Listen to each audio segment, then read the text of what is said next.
श्री हनुमान जन्मोत्सव और चैत्र पूर्णिमा की आप सभी को हार्दिक शुभकामनाएं। चैत्र पूर्णिमा के दिन हनुमान जी का जन्म हुआ था, इसीलिए चैत्र पूर्णिमा का विशेष महत्व है। धार्मिक मान्यता है कि इस दिन भगवान श्री हनुमान प्रभु श्री राम के सहयोग के लिए धरती पर जन्मे थे। मान्यता है कि भगवान विष्णु और माता लक्ष्मी की पूजा करने से भगवान हनुमान की कृपा प्राप्त होती है। अगर आप किसी कारणवश चैत्र पूर्णिमा का व्रत नहीं रख पाते हैं तो इस पौराणिक कथा का श्रवण अवश्य करें।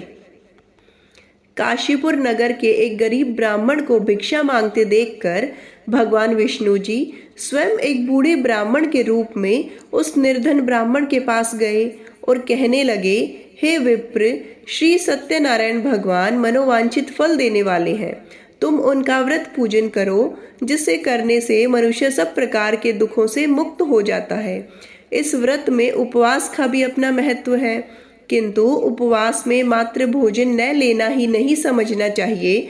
उपवास के समय हृदय में यह धारणा होनी चाहिए कि आज श्री सत्यनारायण भगवान हमारे पास ही विराजमान है। अतः अंदर तथा बाहर शुचिता बनाए रखनी चाहिए और श्रद्धा विश्वास पूर्वक भगवान का पूजन कर उनकी मंगलमयी कथा का श्रवण करना चाहिए। श्री सत्यनारायण की कथा बताती है कि व्रत पूजन करने से मानव मात्र का समान अधिकार है, चाहे वह निर्धन हो या धनवान, राजा हो या व्यवसायी, ब्राह्मण हो या अन्य वर्ग, स्त्री हो या पुरुष।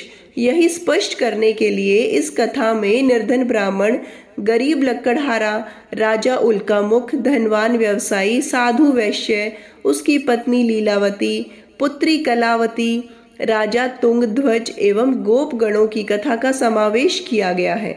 इस कथा के अनुसार जैसे लकड़हारा, गरीब ब्राह्मण, उल्कामुख, गोप गणों ने सुना कि यह व्रत सुख, सौभाग्य, संपत्ति व सब कुछ देने वाला है, तो सुनते ही श्रद्धा, भक्ति तथा प्रेम के साथ सत्यव्रत का आचरण करने में लग गए और फल स्वरूप सुख भोग कर प्रलोक में मोक्ष के अधिकारी हुए। एक साधु नामक वैश्य ने भी यही प्रसंग राजा उल्कामुख से सुना, किंतु उसका विश्वास अधूरा था और श्रद्धा में कमी होने के कारण उसने मन में प्रण लिया कि संतान प्राप्ति पर सत्यव्रत पूजन करूंगा। समय बीतने पर उसके घर एक सुंदर कन्या ने जन्म लिया। पत्नी ने व्रत की याद दिलाई तो उसने कहा कि कन्या के विवाह के समय करेंगे। समय आने पर कन्या का विवाह भी हो गया, किंतु उस वैश्य ने व्रत नहीं किया। तब वह अपने दामाद को लेकर व्यापार के लिए चल दिया। वहां भाग्य ने ऐसी करवट ली कि उसे चोरी के आरोप में राजा चंद्रकेतु द्वारा दामाद सहित कारागार में डाल दिया गया। इधर साधु वैश्य के घर में चोरी हो गई। इस कारण साधु वैश्य के घर में दाने दाने की मोहताज छा गई। पत्नी लीलावती और पुत्री कलावती भिक्षावृत्ति के लिए विवश हो गई। एक दिन किसी नगर में सत्यनारायण का पूजन हो रहा था। प्रसाद मिलने की लालसा में पुत्री कलावती पूजन में बैठ गई। प्रसाद मिलने पर उसने घर आकर अपनी माँ को प्रसाद दिया। तब उसकी माँ कलावती को याद आया कि उसके पति ने सत्यव्रत करने का संकल्प लिया था। लीला ने अगले दिन श्रद्धा से व्रत पूजन कर भगवान से पति और दामाद के शीघ्र वापस आने की मनोकामना मांगी। लीलावती का श्रद्धा भाव और समर्पण भाव देखकर श्री हरि प्रसन्न हो गए और स्वपन में राजा को कह दिया कि वह दोनों बंदियों को छोड़ दे, क्योंकि वह निर्दोष है। राजा ने अगली सुबह उनका धन धान्य तथा प्रचुर द्रव्य देकर उन्हें विदा किया। तब वैश्य साधु ने घर आकर विधि विधान के साथ पूर्णिमा का व्रत रखा और सत्यनारायण कथा का पाठ कराया। इसके बाद वे सब परिवार चैत्र पूर्णिमा सहित प्रत्येक पूर्णिमा और संक्रांति को सत्यव्रत का जीवन भर आयोजन करता रहा। इसके पश्चात सभी सांसारिक सुख भोगने के बाद उसे अंत में मोक्ष की प्राप्ति हुई। इसी प्रकार एक बार राजा तुंगध्वज में वन में गोप गणों को श्री सत्यनारायण भगवान का पूजन करते देखा, किंतु अपने अभिमान की वजह से राजा न तो पूजा स्थल पर गया और न दूर से ही प्रणाम किया और न ही गोप गणों द्वारा दिया गया प्रसाद ग्रहण किया। परिणाम स्वरूप यह हुआ कि राजा के पुत्र, धन धान्य, अश्व, गज आदि सब नष्ट हो गए। राजा को फिर ये आभास हुआ कि विपत्ति का कारण सत्यदेव भगवान का निरादर है। तब उसे बहुत पश्चाताप हुआ तथा वह वन में गया और गोप गणों को बुलाकर उसने सत्यनारायण भगवान की पूजा विधि पूछी और बाद में पूजा भी करी। फिर उसने गोप गणों से प्रसाद ग्रहण किया तथा घर आ गए।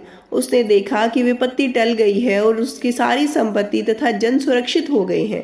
राजा प्रसन्नता से भर गया और अपना सर्वस्व भगवान को अर्पित कर दिया।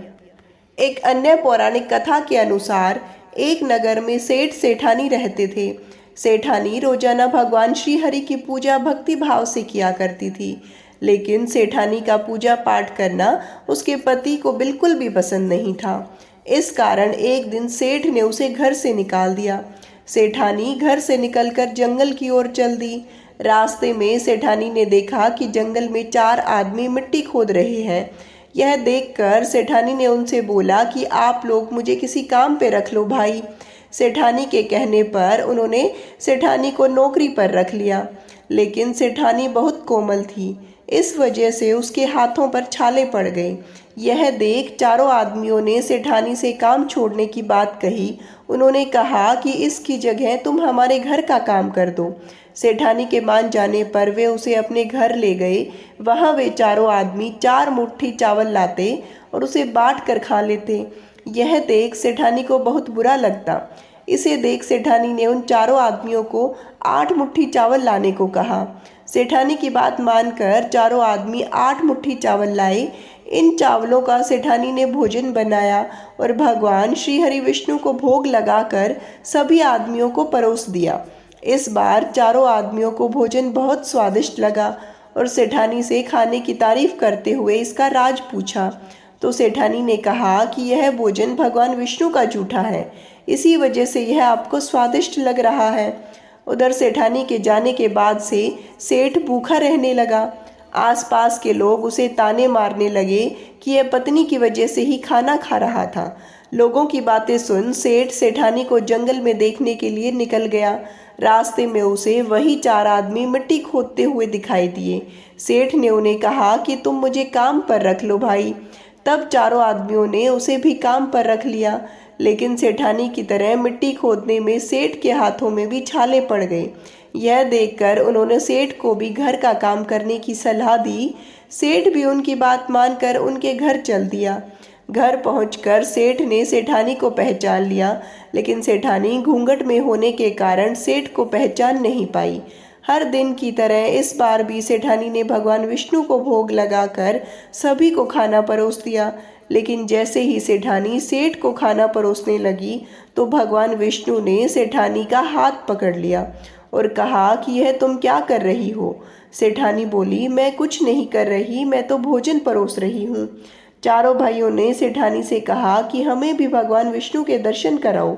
सेठानी के अनुरोध पर भगवान विष्णु उन चारों के सामने प्रकट हो गए। यह देख सेठ ने सेठानी से क्षमा मांगी और उसे हाथ पकड़कर घर चलने को कहा। तब चारों भाइयों ने बहन को बहुत सारा धन देकर विदा किया। तब से सेठ भी भगवान विष्णु का भक्त बन गया और पूरी श्रद्धा से उनकी पूजा करने लगा।